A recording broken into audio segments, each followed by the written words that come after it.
lo siguiente. Sobre la sección transversal donde actúa el momento, aparecen tensiones de compresión y tensiones de tracción. Y dentro de la sección transversal está la posición del eje neutro. Por encima del eje neutro, la sección se encuentra comprimida. Por debajo del eje neutro, la sección se encuentra traccionada, ¿no? Esa es una de las características.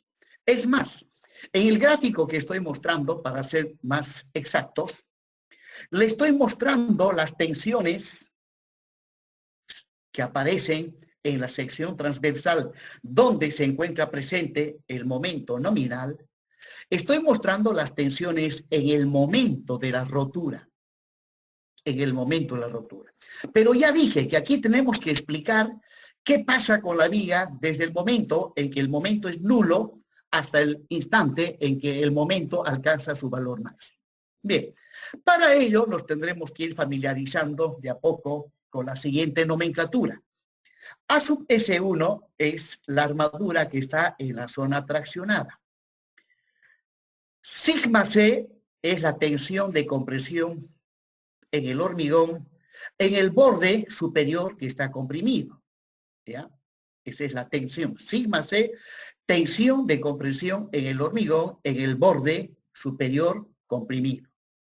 El cual, como veremos, ha de estar en función del aplastamiento que sufre el hormigón en la zona comprimida. Concretamente, el aplastamiento que sufre el borde superior, ¿no? A mayor aplastamiento, pues mayor ha de ser la tensión de compresión en el hormigón. Bien, nos vamos a ir familiarizando de a poco con la nomenclatura que utiliza la norma americana. Ahí estoy mostrando la sección transversal sobre el cual actúa el momento flector. La sección es de forma rectangular, tenemos la base, tenemos la H, que es la altura total, A sub S1, la armadura de la zona traccionada, M sub N, la solicitación actuante o la carga, y luego, debido al momento, pues hay una parte que está comprimida, la posición del eje neutro. La posición del eje neutro se define por medio de la variable C. Ahí está la altura útil, la altura total, R sub 1, el recubrimiento mecánico de la armadura traccionada, ¿no? Entonces, arriba está el borde comprimido, abajo está el borde traccionado, y bueno, nos tendremos que ir familiarizando con esa nomenclatura. Ahora, empecemos ahora a describir los estados tensionales del hormigón. Estado 1, dice estado elástico o el estado de las tensiones admisibles. Pues bien, voy a suponer que tengo una viguita simplemente apoyada con armaduras en la parte inferior y armaduras en la parte superior, donde a esta viga le aplicamos dos cargas puntuales distribuidas de manera tal que la distancia entre ellas y entre los apoyos es igual a L tercios. Nuestra viga tiene una longitud L, ¿no? Donde P son las fuerzas de reacción en los apoyos. El diagrama de momentos flectores y el diagrama de esfuerzo de corte. Observen el diagrama de esfuerzo de corte. En la parte central, el cortante es nulo. Aquí, en este análisis, por simplicidad, no tomamos en cuenta el peso propio de la viga. Solamente vamos a tomar en cuenta los efectos que producen estas dos cargas puntuales en el hormigón, porque esa es la finalidad. Cómo funciona el hormigón cuando es sometido a flexión simple. Por lo tanto, para esas dos cargas puntuales y obviando el peso propio de la viga, ahí está el diagrama de momentos flectores que muestra que el momento máximo está justamente en el tercio medio. En el tercio medio está la viga sometida al momento máximo y también podemos ver que en el tercio medio el cortante es nulo. Por lo tanto, en el tercio medio la viga trabaja a flexión simple pura. Cuando digo pura, significa que la única solicitación actuante es el momento. No hay cortantes, no hay normales, no hay torsores. Solamente flexión simple pura. Bien, bajo estas condiciones, cuando la carga P, las cargas aplicadas, tienen una magnitud que está entre 0 y el 45% de P sub U. ¿Qué es P sub U? P sub U, como veremos, es la magnitud de estas dos cargas que hacen que la viga entre en colapso. Por eso a P sub U se le denomina la carga última o P sub último. Entonces, para magnitudes de P relativamente pequeños, o sea, están entre 0 y 45% de P sub U, observaremos lo siguiente. La viga no presenta fisuras a simple vista. No se observan fisuras. Eso no quiere decir que la viga no esté fisurada. Lo que simplemente quiero decir que a simple vista no se observa ninguna fisura. Por más que tengan buena vista, no van a ver ninguna fisura. Pero ojo, el hormigón siempre se fisura, principalmente debido al fenómeno de retracción. Seguramente ha de estar fisurada debido al fenómeno de retracción, pero si la viga ha sido bien diseñada, esas fisuras no se ven a simple vista. Luego, ¿qué más tenemos para cuando la magnitud de las cargas aplicadas a la viga están entre 0 y el 45% de la carga última? Bueno, observamos también lo siguiente. Agarrando la parte central de la viga, ¿no?, el cual está sometido a un momento máximo que le estoy llamando M sub 1, ya que estoy en el estado 1, observamos que las tensiones en la sección transversal de la viga, en el tercio medio, ahí están las tensiones, la posición del eje neutro, por encima del eje neutro, las fibras están comprimidas, por debajo del eje neutro, las fibras están traccionadas. Como la viga no presenta fisuras a simple vista, resulta que en el estado 1, ¿ya?, las fibras que están por debajo del eje neutro y están traccionadas, contribuyen a la resistencia de la viga. Contribuyen a la resistencia a la viga. Y desde luego también contribuyen las armaduras a la resistencia de la viga. Ahí está el plano deformado debido al momento flector, el plano se deforma, la posición del eje neutro, y podemos ver que el diagrama de tensiones es completamente de tipo lineal. Si es de tipo lineal, significa que para el análisis más profundo del estado 1, podemos aplicar toda la teoría de la elasticidad. O sea, toda la teoría que ustedes han visto en resistencia de los materiales. Donde S1 es el aplastamiento que sufre el hormigón en estado 1, que generalmente es pequeño. T sub 1 es la fuerza traccionante sobre la armadura que está en la zona traccionada. Y llamando M sub C1 a la resultante del diagrama de tensiones que trabaja a compresión, y Z1 a la distancia entre la fuerza de tracción que está en la parte inferior y M sub C1, que es la resultante del diagrama de tensiones de compresión, Z1, si ustedes recuerdan un poco resistencia de materiales, recordarán que a Z, en este caso le estoy llamando Z1, se le denomina brazo mecánico o brazo de palanca, ¿no? Bueno, ahí están las tensiones sigma C1, la tensión máxima de compresión en el borde superior, y sigma C1, la tensión de tracción máxima que está en el borde inferior.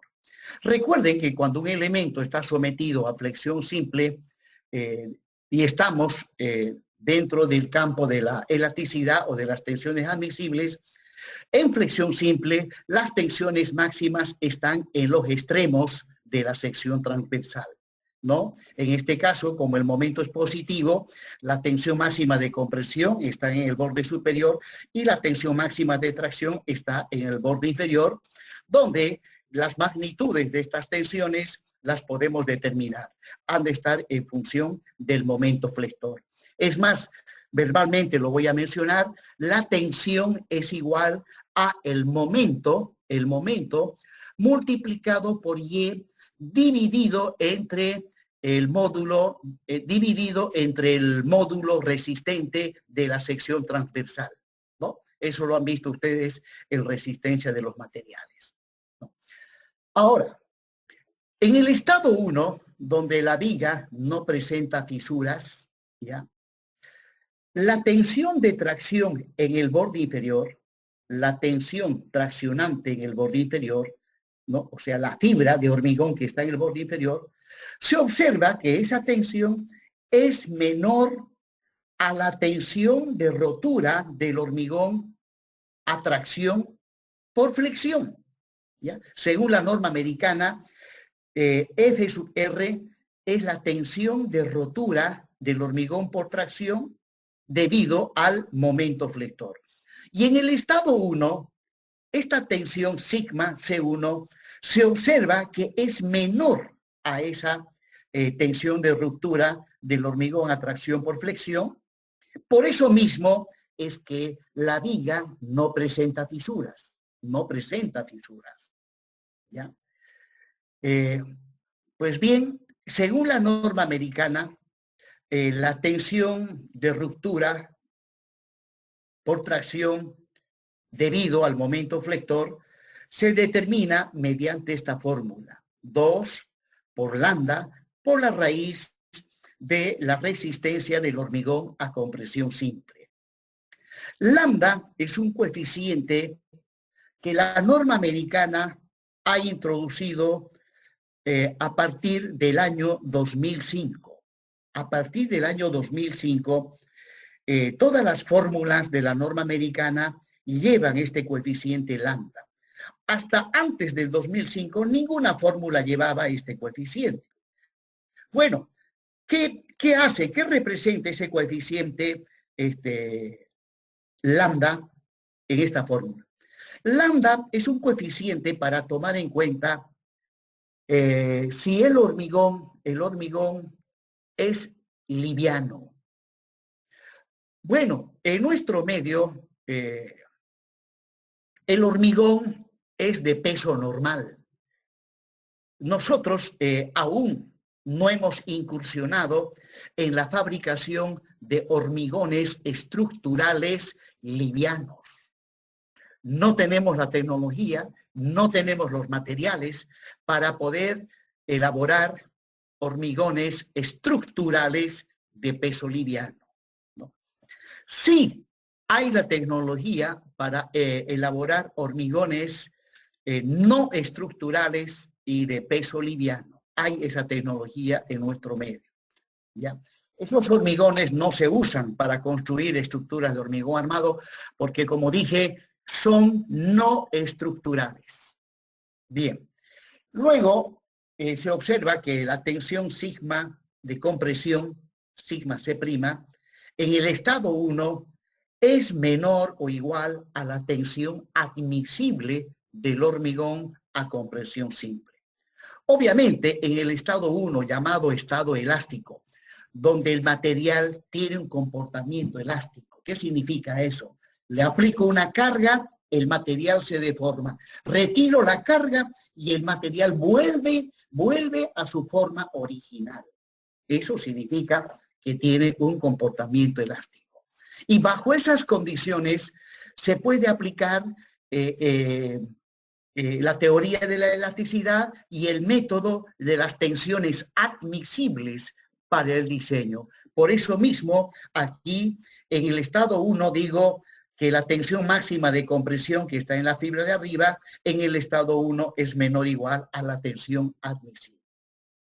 Bueno, ahí está cómo funciona una viga de hormigón armado, sus tensiones, sus deformaciones en el estado 1. Bueno, les comento que las estructuras de hormigón armado que ya están construidas en nuestro medio, si están bien calculadas y bien construidas, significa que todas ellas están en el estado 1.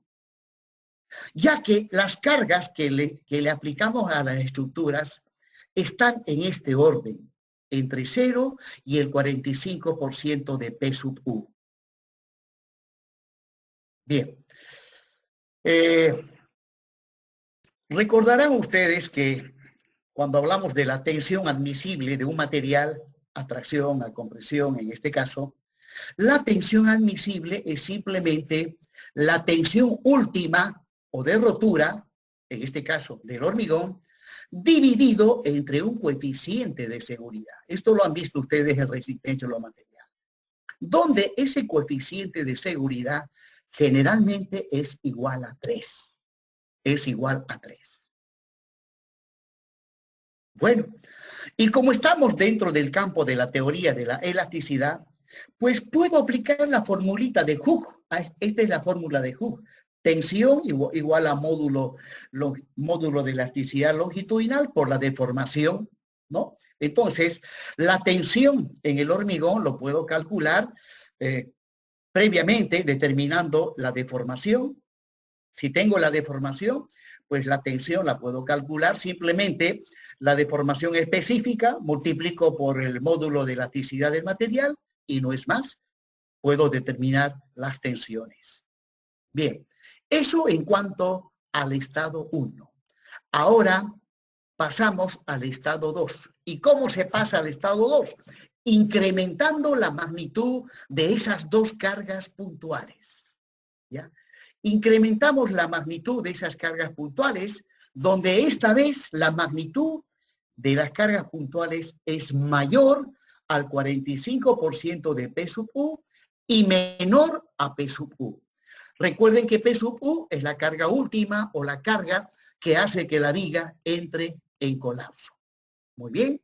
Entonces, bajo estas condiciones de carga, ahí está el diagrama de momentos flectores y el diagrama de esfuerzo de corte. En este caso, ya tengo el momento M2, que desde luego, como he incrementado la magnitud de P, también se incrementa la magnitud del momento M2. M2 ha de ser mayor a M1, o sea, el momento flector en el estado 2, obviamente que tiene que ser mayor a el momento en el estado 1.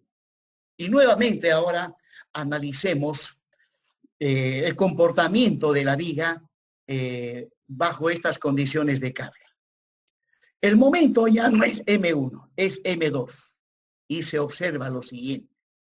El diagrama de tensiones de compresión ya no es lineal. El diagrama adquiere una cierta curvatura. Adquiere una cierta curvatura. El diagrama ya no es de tipo lineal. ¿Ya?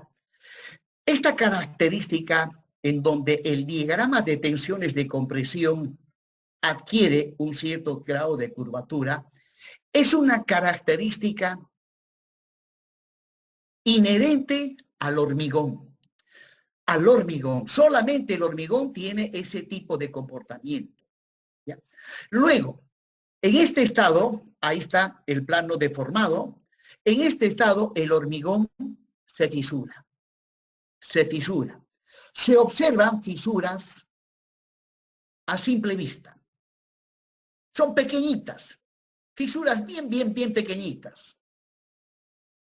Y aquellos que tienen la vista ya con dificultades, posiblemente no lleguen a ver estas fisuras. Pero los que tienen la vista en condiciones buenas, seguramente van a ver estas fisuras. ¿Ya? El hormigón se fisura. Por lo tanto, al fisurarse el hormigón por debajo del eje neutro, como todo está traccionado, el hormigón se fisura y por lo tanto ya el hormigón por debajo del eje neutro no contribuye a la resistencia. Desaparece el diagrama de tensiones que teníamos acá en el estado 1. Aquí abajo había diagrama de tensiones de tracción en el hormigón. Ahora que el hormigón se ha fisurado, pues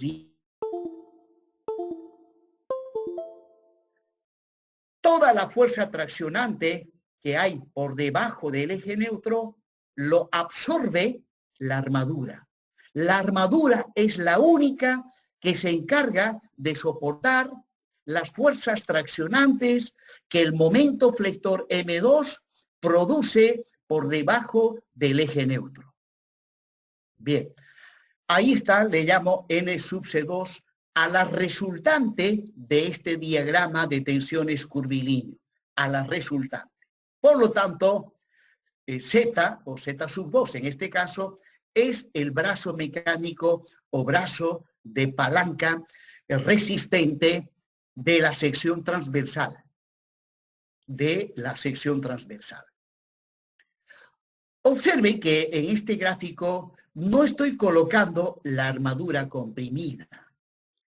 Es que generalmente no se requiere de armadura comprimida para que una viga de hormigón armado tenga una buena resistencia. Generalmente no se necesita de armadura comprimida, ¿ya? Sin embargo, pues hay que colocar esa armadura comprimida por cuestiones principalmente de carácter constructivo, para tener donde asegurar unas armaduras que se denominan estribos, ¿no? Bueno, luego, el diagrama de tensiones no es lineal, ya lo mencioné, observen, es curvilíneo, no es lineal. Luego, dice, aquí es donde comienza el fenómeno de fluencia o el fenómeno de plastificación del hormigón. Justamente, la razón para que el diagrama de tensiones de compresión tenga un cierto grado de curvatura es la causante para que eso suceda, es justamente el fenómeno de plastificación del hormigón. Bueno, ahora inmediatamente pasemos a ver el estado 3 o el estado último, cuando la viga entra en colapso. Pues en ese caso, ahí está la viga que estamos analizando, el diagrama de momentos. La carga P ya es igual a P sub U, o sea, la carga última. Y el momento producido por esa carga le llamamos el momento último o el momento que hace que la viga entre en colapso. Veamos entonces qué tenemos bajo estas condiciones. Aplicamos a nuestra viga el momento último y debido al momento, por encima del eje neutro, las fibras de la sección transversal están sometidas a tensiones de compresión. Y observen que el diagrama de tensiones de compresión tiene una curvatura total, ¿no? Y la sección transversal se deforma. Ahí está el plano de rotura, donde muestra este plano de rotura que en el momento de la rotura el hormigón sufre un aplastamiento igual a 0.03. O sea, el aplastamiento es igual al 3 por 1000 en el momento de la rotura. La armadura traccionada sufre un alargamiento, obviamente, y estará sometido a una fuerza T sub U que es igual a la sección transversal de esta armadura por la tensión de fluencia del acero.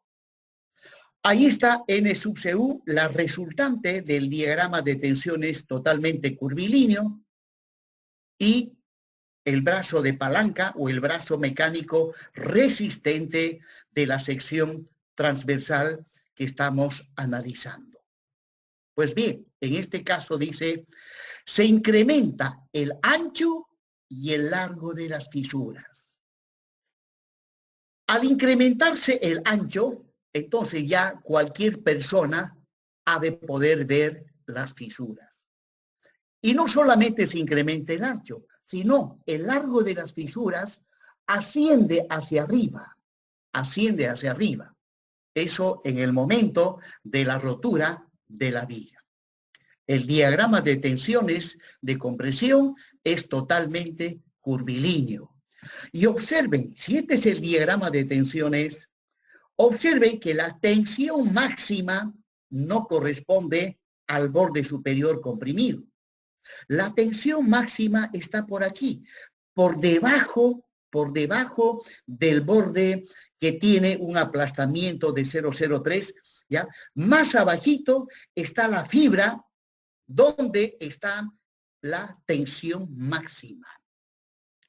Todo eso es debido al fenómeno de plastificación o fluencia del hormigón cuando el hormigón es sometido a tensiones de compresión, ¿no? Entonces, debido al tamaño de las fisuras, la zona comprimida queda muy reducida. O sea, si las fisuras van subiendo para arriba, el eje neutro también va subiendo para arriba. De manera tal que en el momento de la rotura, si este eje neutro queda más arriba, y como por encima del eje neutro todo está comprimido, la zona comprimida queda muy, muy reducida hasta que finalmente la viga rompe y ese hormigón falla por aplastamiento, ¿no? Abajo leemos nuevamente, dice, debido al tamaño o al largo, a la largura de las fisuras, la zona comprimida queda muy reducida.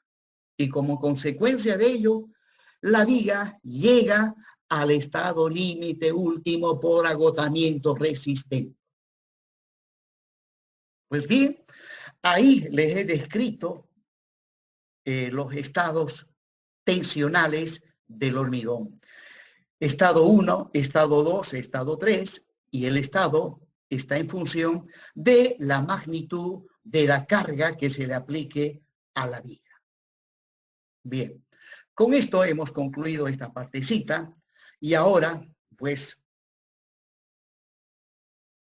continuamos viendo, ahí estamos.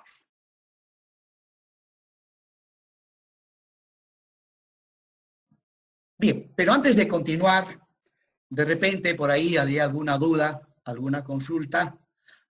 Aquí estoy presto para escucharles. Adelante, si alguien tiene preguntas.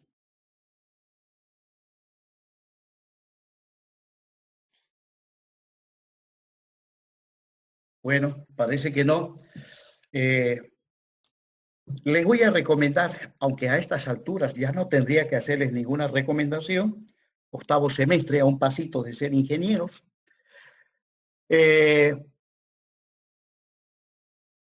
Algunos tienen la mala costumbre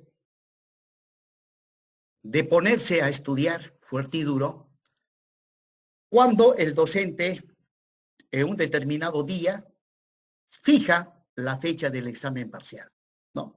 Dice, de aquí a 10 días, el primer examen parcial, y recién se ponen a estudiar. Pues yo les digo, en la materia de hormigón 1, demasiado tarde. Si ustedes se ponen a estudiar recién a partir del día en que yo fije la fecha del primer, sinceramente les diré, demasiado tarde. Hay que estudiar con anticipación. Y si es posible, adelantarse. Si yo me adelanto, entonces cuando el profesor dicte una clase sobre eso que yo me he adelantado, seguro que voy a poder entender mejor. Y segundo, todas las dudas que yo he tenido al leerlo por primera vez, las voy a poder aclarar. Bueno, yo hice eso cuando me tocó llevar hormigón 1. En ese entonces no había verano, las vacaciones eran 3 meses, no había verano.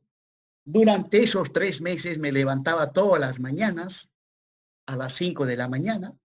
Cerca de mi casa había un parque de mangales. No era parque en esos tiempos, era monte, pero estaban ahí los mangales. Ahí me iba de 5 a 7 de la mañana. Retornaba a mi casa directo a desayunar. Todas las mañanas. Eso hacía porque yo veía que todos mis compañeros reprobaban hormigón. La mayoría reprobaban hormigón. Yo dije, no, no voy a reprobar. ¿Y cómo qué? Aprobé la materia. Mi docente era el ingeniero Marcelo Iriarte, que ahorita sé que está en seminario. Un docente buenísimo, excelente docente. Tuve la suerte de tener buenos docentes en matemáticas, en física. Por si acaso les digo, mis docentes hasta el cuarto semestre, desde el primero al cuarto semestre, todos eran extranjeros, chilenos, uruguayos, argentinos en especial. La mayoría eran másters en matemáticas, física. Tuve esa suerte, mis docentes eran extranjeros, ni un boliviano. Tuve la suerte de tener docentes extranjeros, ojo, en la Gabriel René Moreno. Es que en ese entonces no había ningún docente boliviano. La mayoría habían escapado. Estuvimos en tiempos de dictadura. ¿Ya? Y esos docentes que estaban en Santa Cruz, uruguayos, argentinos, también estaban de huida. Y se quedaron un tiempito en Santa Cruz. Como vieron que no había docentes bolivianos, no, pues al ratingo los recibieron. Pero luego les avisaron que ya venían a matarlos. Ni modo, también se fueron. México, algunos se fueron a España. Eran en tiempos de dictadura. Bueno, eso ya pasó. Bien, jóvenes, continuemos. Ahora ya entramos a el segundo tema. El segundo tema. Diseño a flexión simple. Diseño a flexión simple. Aplicando el método de los estados límites últimos o método por resistencia. Ya. El método de los estados límites últimos o método por resistencia permite efectuar el diseño de vigas o elementos estructurales de hormigón armado sometidos a flexión simple, asumiendo que la viga se encuentra en el estado 3. Se encuentra en el estado 3. O sea, en el momento en que la viga entra en colapso, ¿no? Esa es la característica del método de los estados límites últimos o método por resistencia, ¿no? Todo lo contrario es el método de las tensiones admisibles, ¿no? Que ustedes lo han visto en resistencia a los materiales, lo han visto también en diseño de estructuras de madera. Ahí se aplica el método de las tensiones admisibles, ¿no? En este caso, en el método de los estados límites últimos, todas las ecuaciones que obtengamos, bueno, demos inicio de una vez.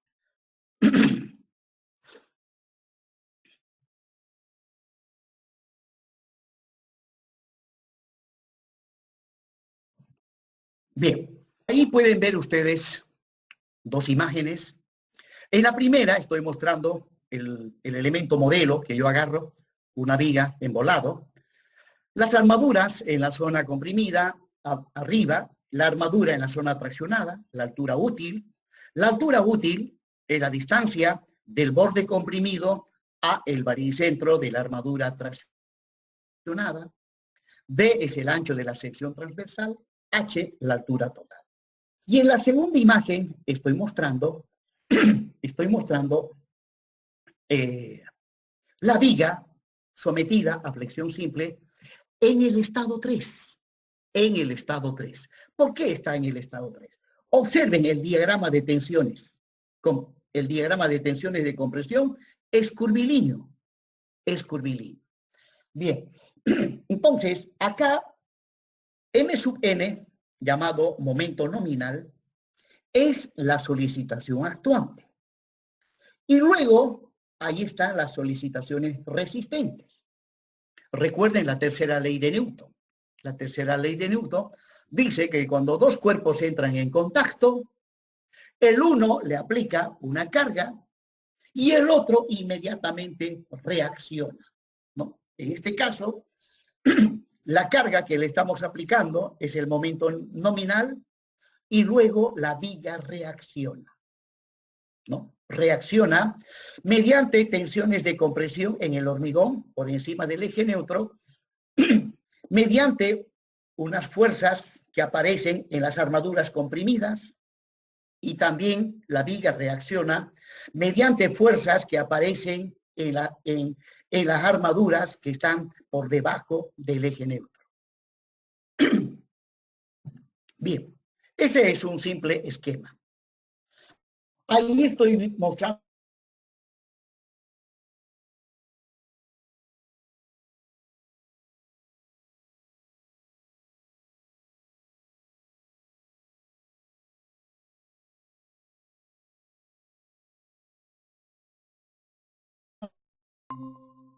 está el hormigón fisurado. Por lo tanto, el hormigón que está por debajo del eje neutro, al estar fisurado, no contribuye a la resistencia. Sin embargo, el momento, ¿qué hace? La cola tracciona y la punta comprime. Entonces, el momento me comprime a todo lo que está por encima del eje neutro y la cola tracciona. Me tracciona a todo lo que está por debajo del eje neutro. Como el hormigón está fisurado, pues no ayuda en nada. Por lo tanto, la tracción que me produce la cola del momento lo tiene que resistir la armadura, a sub S1. Es esta armadura la que se encarga de soportar las tracciones que produce el momento flector. A sub S2 es la armadura que está en la zona comprimida. Generalmente esta armadura no se requiere, pero por cuestiones constructivas tiene que ir por lo menos una barra en cada esquina. Bueno, luego en este gráfico estoy indicando claramente como el momento es positivo, arriba está el borde comprimido, abajo está el borde traccionado, los recubrimientos mecánicos de las armaduras, R1, R2, en fin, y nuevamente aquí lo voy a mencionar, A sub S1, armadura en centímetros cuadrados en la zona traccionada, A sub S2, armadura en centímetros cuadrados en la zona comprimida, D, el ancho de la sección transversal, H, la altura total, D, la altura útil, también llamado altura eficaz. ¿Ya? En realidad, la norma europea le llama altura útil. La norma americana le llama altura eficaz. ¿Ya? Bueno, eso depende de quién hizo la traducción del inglés al español, la norma americana. R1, recubrimiento mecánico de la armadura traccionada, y R2, recubrimiento mecánico de la armadura a sub S2 comprimida. Bueno, ahí estoy mostrando en 3D la solicitación actuante, ¿ya? Que es el momento nominal, y las solicitaciones resistentes. Tercera ley de Newton. Cuando dos cuerpos entran en contacto, uno de ellos le aplica una carga al otro y el otro inmediatamente reacciona. Bueno, la carga aplicada es el momento nominal y todo lo demás representa las reacciones. Por encima del eje neutro tengo dos materiales, el hormigón y A sub S2, pues ambos materiales reaccionan. El hormigón reacciona mediante tensiones de compresión, ¿no? Cuyo diagrama de tensiones es curvilíneo. Y las armaduras son dos barras de acero que tengo en la parte superior. En cada una de ellas aparecen fuerzas de reacción. Si sumo esas fuerzas, voy a tener una resultante que le voy a llamar C sub S. Luego, el hormigón, cuyo diagrama de tensiones es curvilíneo, ¿ya? Para este diagrama de tensiones curvilíneos del hormigón, puedo encontrar su resultante. A su resultante le llamamos C sub C.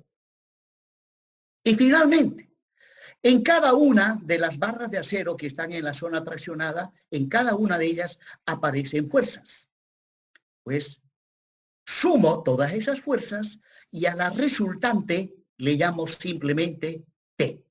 T es la fuerza resultante en la armadura traccionada, C sub S la fuerza resultante en la armadura comprimida y C sub C la resultante del diagrama de tensiones de compresión en el hormigón. La letra C es la variable que me da la posición del eje neutro, H la altura total, D la altura útil, ahí están los recubrimientos de la armadura traccionada, D el ancho de la sección transversal, y bueno, ahora, la solicitación actuante, como dije hace un momento, es el momento flector, llamado momento flector nominal, y las solicitaciones resistentes. C sub S, ya mencioné, que es la resultante de las tensiones de compresión en el hormigón, T, la resultante de las tensiones en la armadura A sub S1, C sub S, resultante de las tensiones en la armadura comprimida, C es la posición del eje neutro. Bien, continuando. Ahora, lo mismo que les mostré hace un momento en 3D, ahora estoy mostrándolo de perfil, de un costadito. Lo mismo. Ahí está la solicitación actuante, el momento. Por encima del eje neutro, todo está comprimido, el hormigón comprimido, la armadura comprimida, y ahí están las resultantes. C sub S, la resultante de las tensiones en la armadura comprimida, C sub C, la resultante del diagrama de tensiones de compresión en el hormigón, y abajo, T es la resultante de las tensiones de tracción en la armadura A sub SO. C es la variable que me da la posición del eje neutro, D la altura útil, R sub 2 el recubrimiento mecánico de la armadura comprimida, R sub 1 recubrimiento de la armadura traccionada, y ahora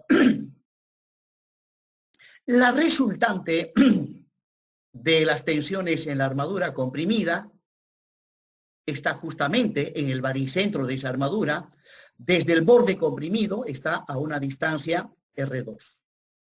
En cuanto a la resultante de las tensiones en la armadura traccionada, T, también, midiendo desde el borde superior, se encuentran a una distancia que no es otra cosa que la altura útil.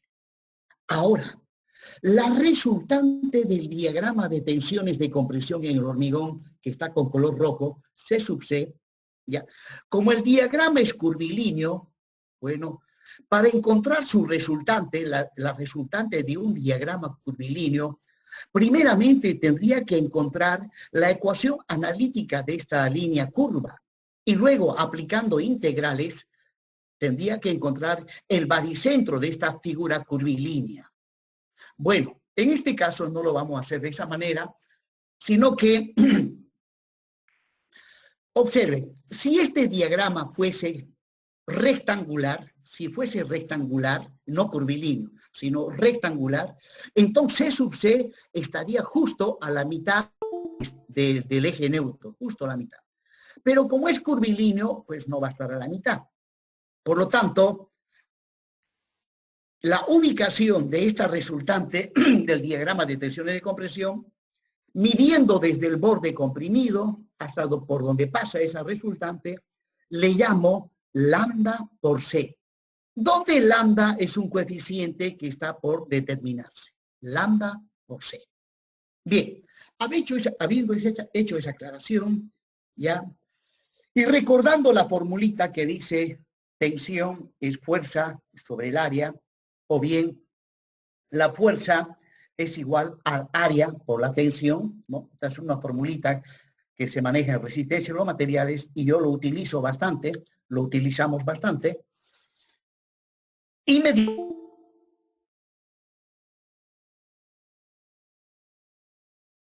T en la armadura traccionada es igual al área de esa armadura por la tensión de esa armadura, ¿no? Ya que fuerza es área por tensión.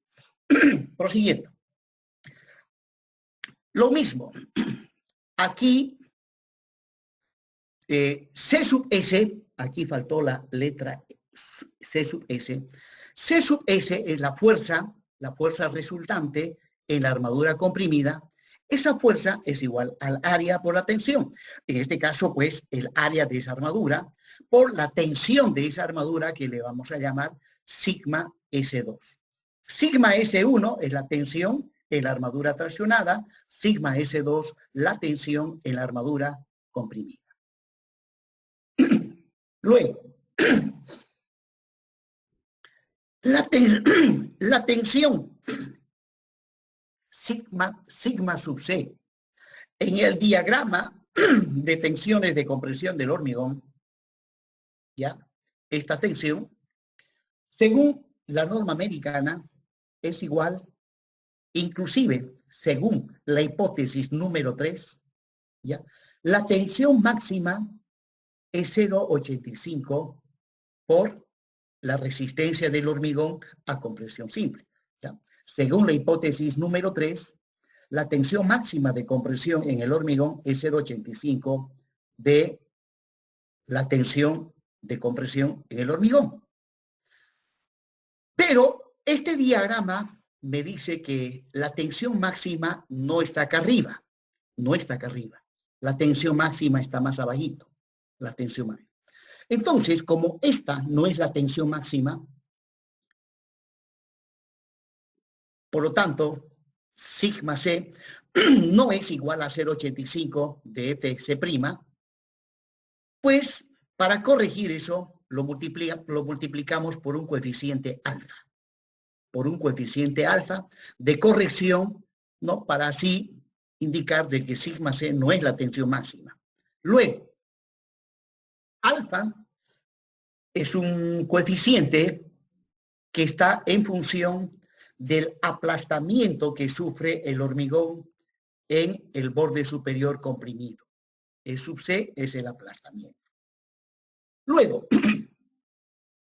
en cuanto al aplastamiento que experimenta el hormigón, si ese aplastamiento es menor al 0,02, o sea, menor al 2 por mil,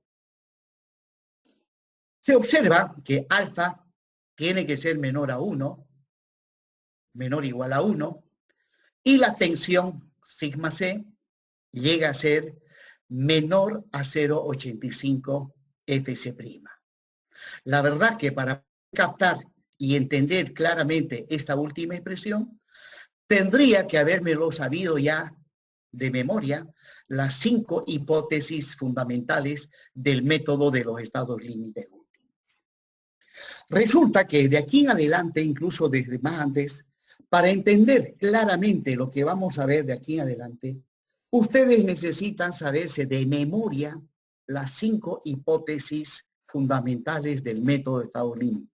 Es que la verdad, yo no puedo estar volviendo otra vez hacia atrás, ¿no? Porque es la única forma de captar el significado de esta última expresión. Bueno, continuando.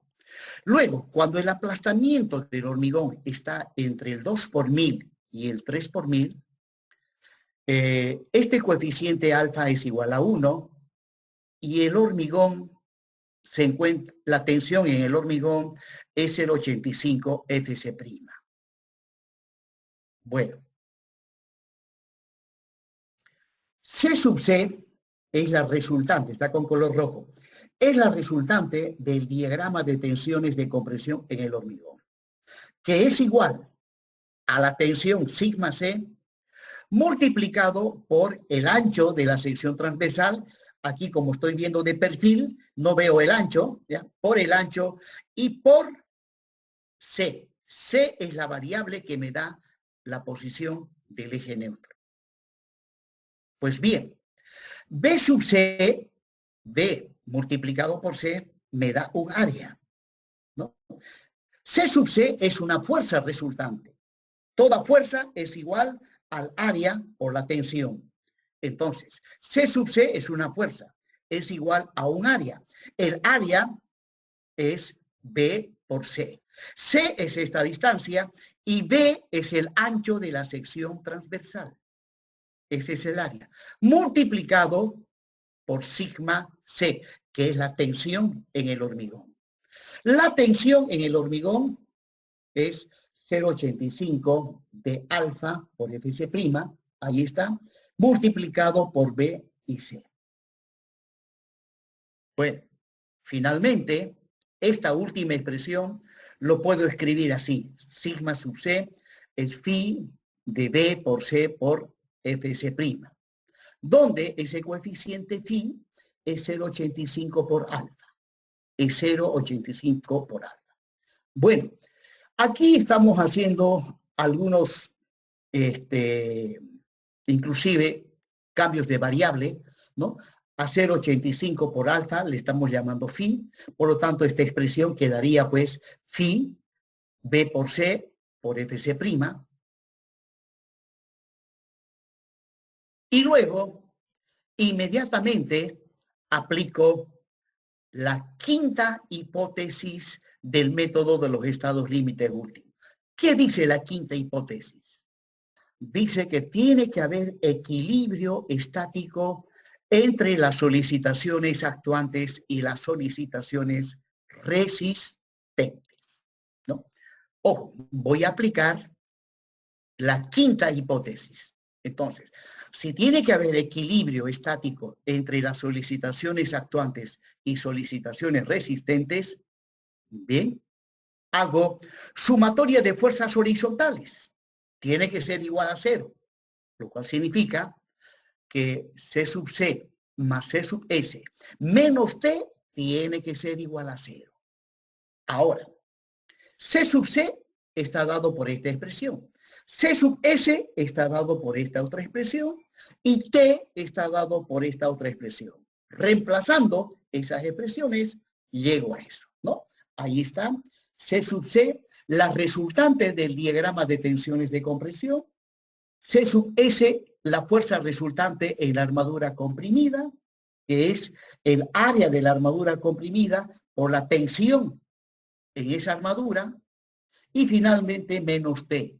T es la fuerza resultante en la armadura traccionada, es igual a el área de esa armadura por la tensión en esa armadura. La tensión en las armaduras depende del momento flector. Depende del momento flector, como veremos más adelante. Entonces, ahí tengo la primera ecuación de equilibrio para flexión simple. Para flexión simple.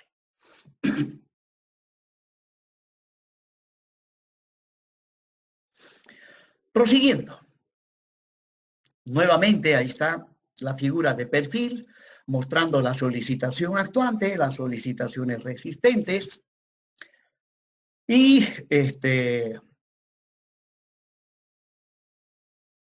la siguiente ecuación de equilibrio. Sumatoria de momentos tiene que ser igual a 0. En este caso, para plantearme esta segunda ecuación de equilibrio, tomo como eje de referencia el eje que pasa por el punto O. Entonces, tomando sumatoria de momentos con respecto al eje, obviamente un eje perpendicular al plano que contiene a este dibujo, ¿no? Tomando sumatoria de momentos con respecto al eje que pasa por el punto O, ¿ya? Y asumiendo positivo en sentido antihorario, voy a tener lo siguiente. M sub n menos C sub C por su brazo de palanca. El brazo de palanca de C sub C con respecto al punto O está aquí. Es la altura útil menos lambda por C, menos C sub S por su brazo de palanca. La distancia que hay de la resultante C sub P al punto O es, aquí está, es D, la altura útil, menos R2. Bien, ahora recordemos que C sub C es phi por B por C, Fc'. C sub S es la armadura por su tensión.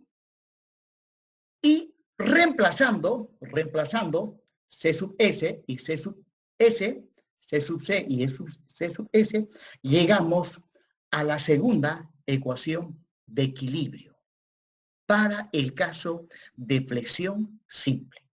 Para el caso de flexión simple. Bien, continuemos.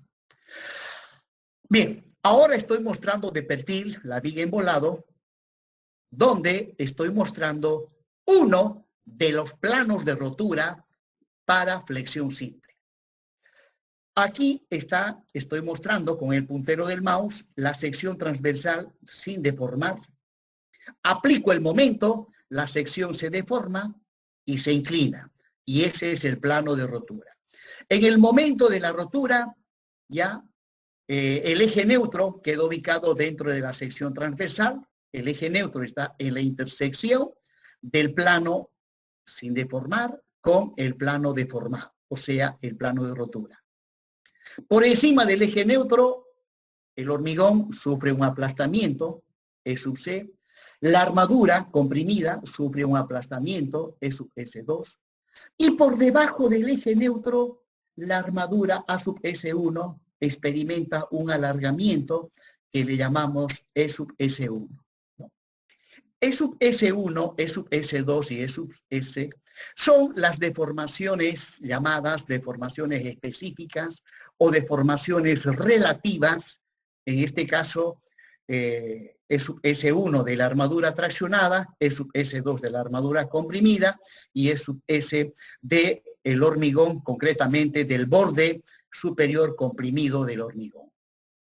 Bien, sobre esta base, en base a este dibujo, bueno, T, recuerden aquí, T es la fuerza resultante en la armadura traccionada.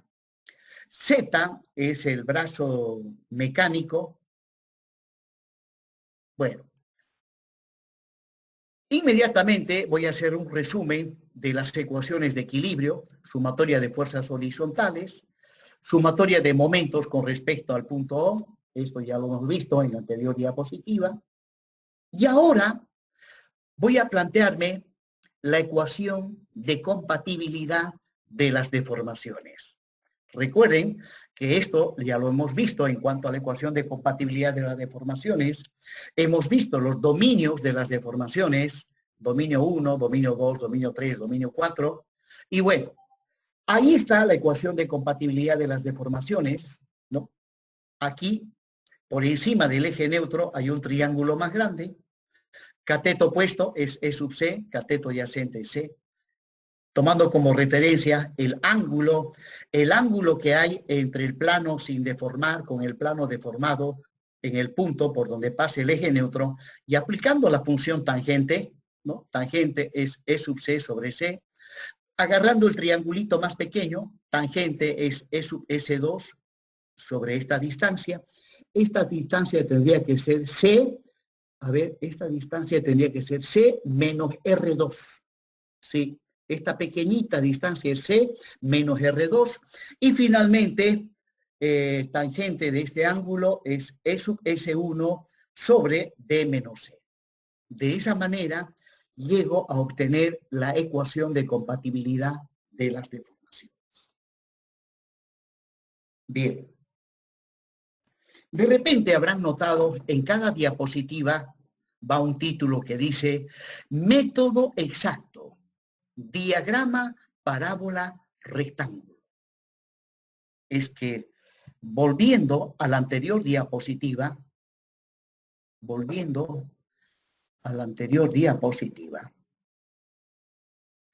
el diagrama de tensiones es totalmente curvilíneo, ¿no? Es totalmente curvilíneo.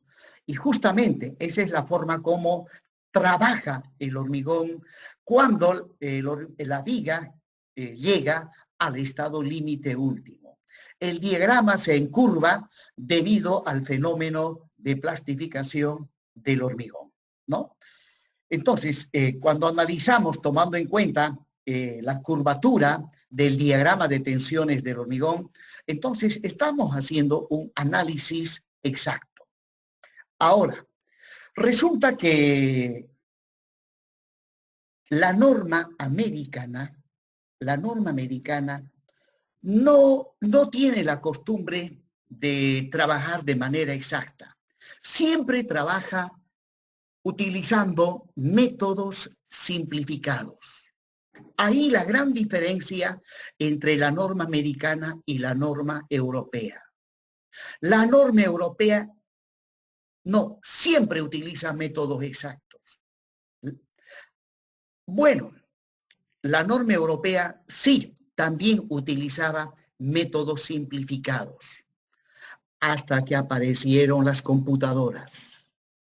Hasta que aparecieron las computadoras. Lo mismo, para analizar estructuras, ya, ustedes ven ISO 1, ISO 2, hiperestática 1, ¿no? Ahí ven el análisis de estructuras. Pues antes, cuando no había computadoras, se utilizaba un método simplificado. Se llamaba método de Cross. Método de Cross. Cuando a mí me tocó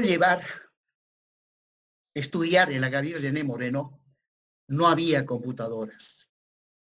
Cuando egresé, recién aparecieron unas computadoras que no cualquiera podía adquirirlas. Mínimo costaban $10,000. Bueno, la universidad compró varias computadoras para el CPD de la universidad. Bueno, los métodos simplificados se utilizaban cuando no había computadoras. Aparecieron las computadoras y en cuanto al análisis de estructuras, chao, método de Cross. No utilizamos nunca más el método de Cross. No. Utilizamos métodos que se pueden resolver por medio de una computadora.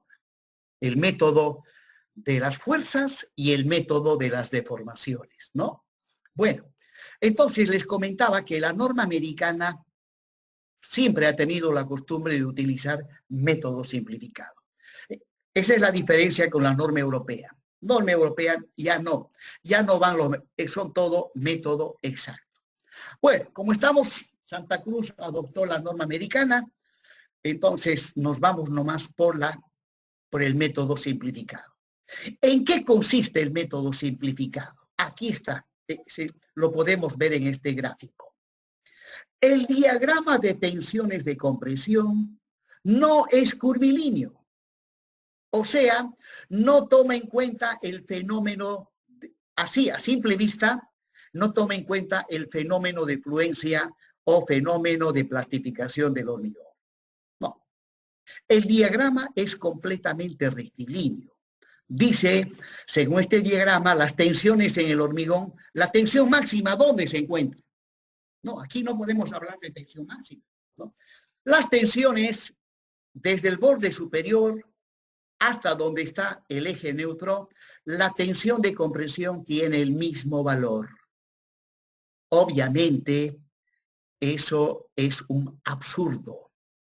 Es un absurdo porque sabemos bien que las tensiones van disminuyendo conforme nos acercamos al eje neutro.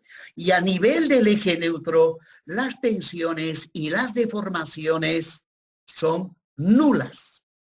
Bueno, pero este método simplificado no toma en cuenta esas situaciones y asume que el diagrama de tensiones de compresión en el hormigón es un rectángulo, tiene la forma de un rectángulo. Bueno, esta simplificación evidentemente permite hacer grandes simplificaciones. Y veamos a continuación. El eje neutro ya no es la variable C, es la variable A. Y a A se le llama, como ya A no representa el eje neutro verdadero, A le vamos a llamar el eje neutro ficticio. El eje neutro ficticio. Sin embargo, aquí hay una ecuación que dice que el eje neutro ficticio es igual a un coeficiente beta sub 1 multiplicado por el eje neutro verdadero.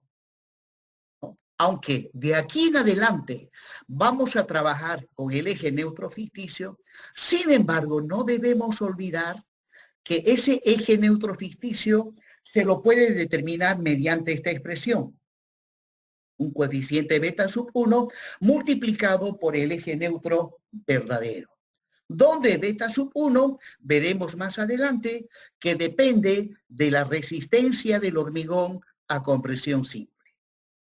¿No? Ahí está, A es el eje neutro ficticio, C es el eje neutro verdadero, y ahí está beta sub 1 es un coeficiente que su valor es igual a 0,85, siempre y cuando la resistencia del hormigón a compresión simple sea menor o igual a 280 kilopondios sobre centímetro cuadrado, ¿no? Mucho cuidado con esta última expresión, ya que en la actualidad, en cuanto a la resistencia del hormigón a compresión simple, en las obras que se construyen en nuestro medio, se utilizan hormigones de 300, 320, 350, hasta 400 kilopondios centímetro cuadrado, ¿no? Hasta 400 se dice que son hormigones normales, de resistencia normal. De 400 para arriba ya se llaman hormigones de alta resistencia. Muy bien.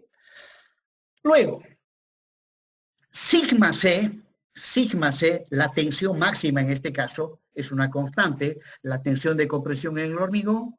Observen, según la norma americana, es 0,85 de Fc' y dice que eso es una constante. Observen que aquí ya no aparece el coeficiente alfa, ¿no?, que aparece en el método exacto. Simplemente dice sigma C, la tensión de compresión en el hormigón, es una constante y vale 0,85 de Fc'. Bueno, esta también es una simplificación, ya que la tensión de compresión en el hormigón no es constante. Depende del aplastamiento. Si el aplastamiento es pequeñito, pues la tensión también tiene que ser pequeñita. A mayor aplastamiento, mayor tensión, ¿no? Bueno, pero en este caso se asume que la tensión es 0,85 Fc' y es constante, sea cual fuese el aplastamiento que experimente el hormigón.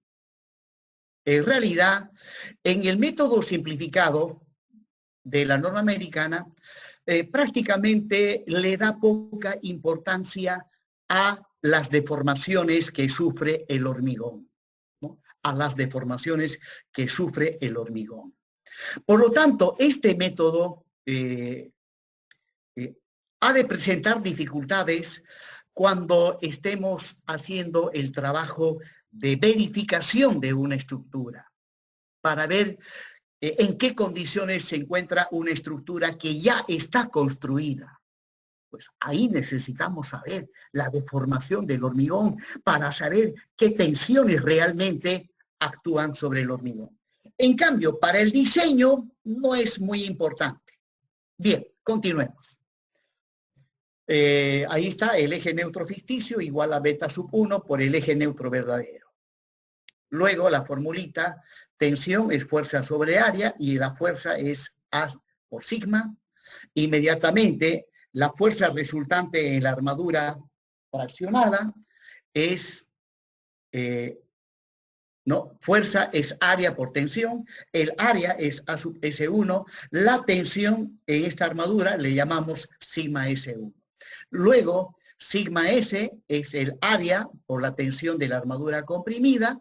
Hasta ahí observarán, estas dos expresiones son idénticas a la del método exacto. Donde sí se simplifica bastante es en esta expresión.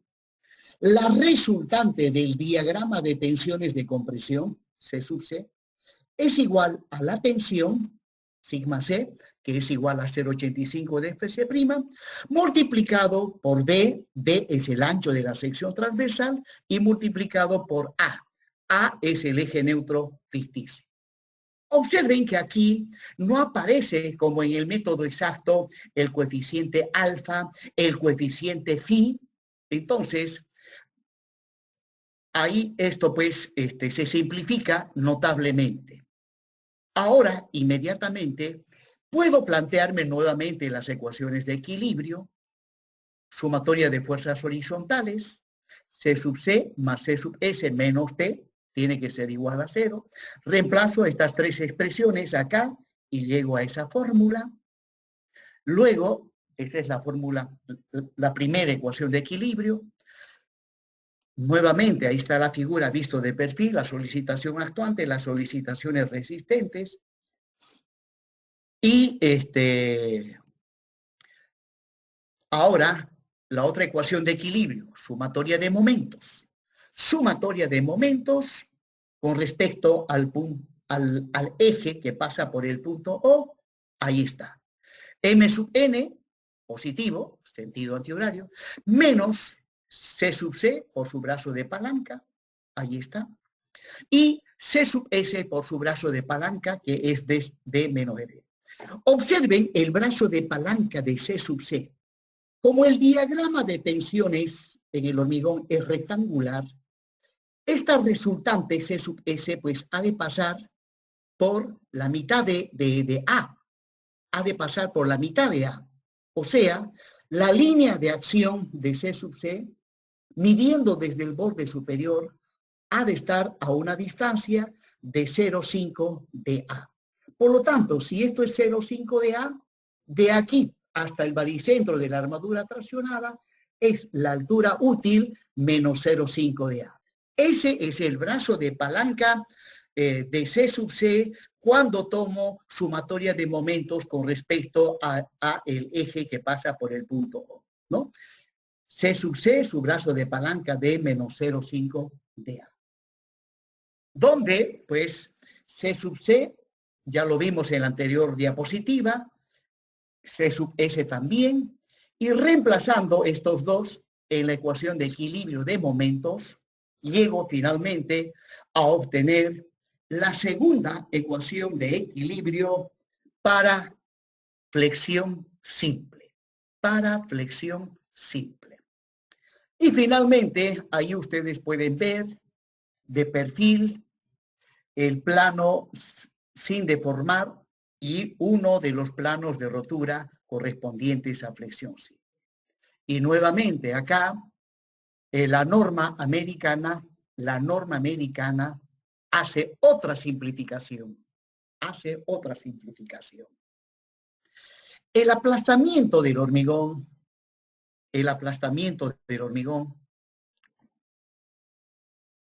E sub C, desde el punto de vista del método exacto, este aplastamiento varía entre 0 y 3 por mil. Varía entre 0 y 3 por mil.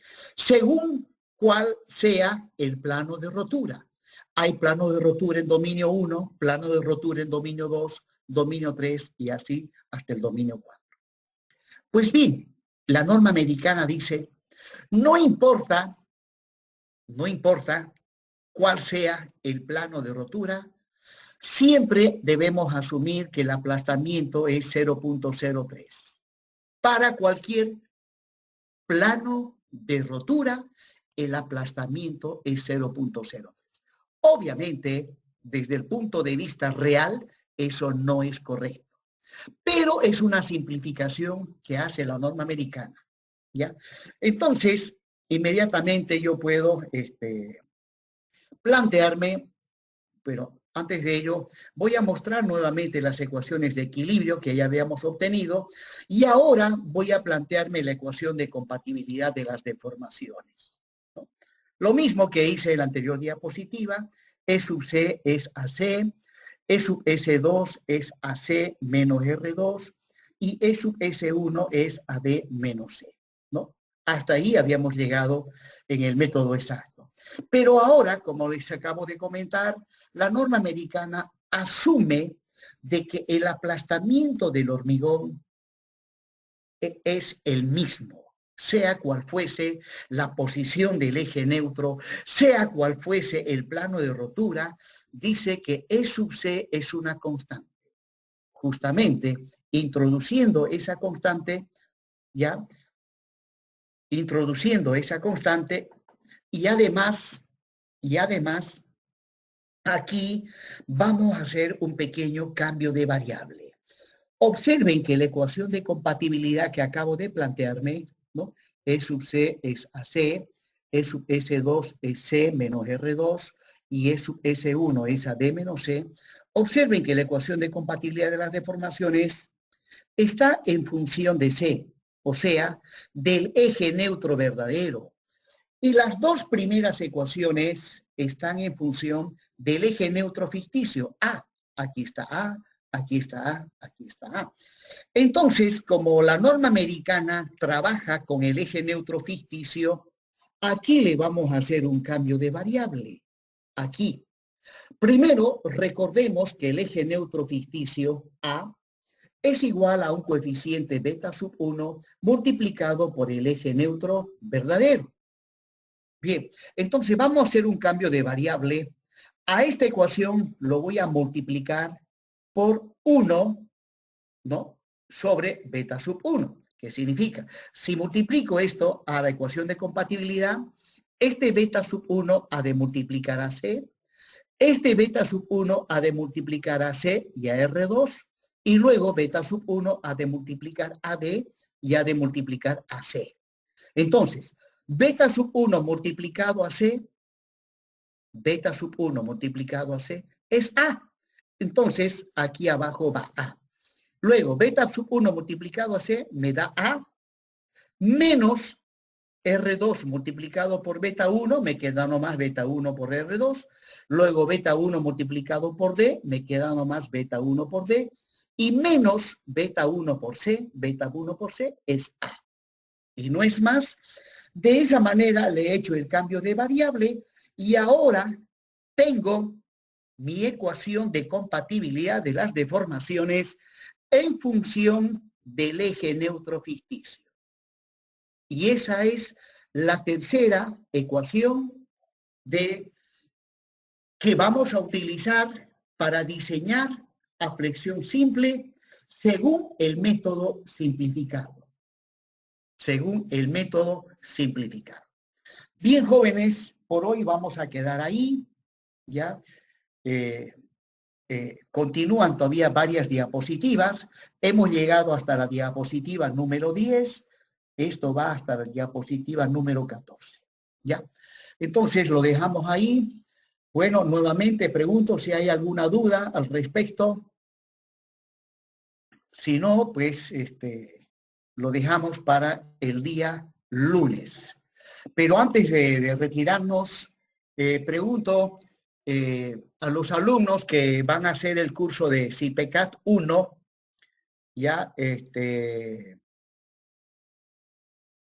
es importante que tenían que haber formado grupos según el horario que tiene disponible el CST para el módulo 1 de CIPECAT.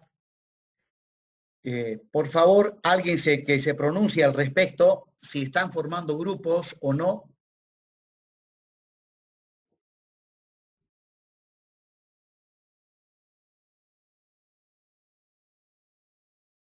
¿Me escuchan, jóvenes?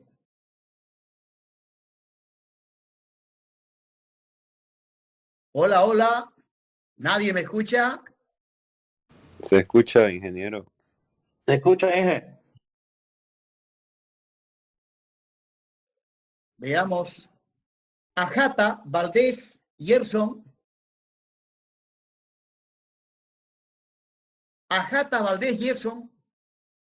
Bueno, le voy a pedir un favor. Enciendan todos. Hay un alumno, dos alumnos que se han retirado sin permiso y lo tengo registrado acá, lamento decirles. ¿Ya? Por favor, enciendan todos sus